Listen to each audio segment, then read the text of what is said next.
Welcome to a Foxy Tech Tips tutorial on mirroring the navigation buttons on Xiaomi phones. If you find this video helpful, please consider subscribing to my channel and liking the video. Start by opening the Settings app.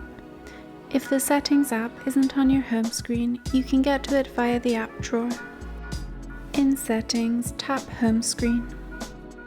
In Home Screen Settings, tap System Navigation. Enable the toggle called Mirror Buttons to mirror your navigation buttons, or disable the toggle to make them go back to default positions. And that draws an end to this tutorial.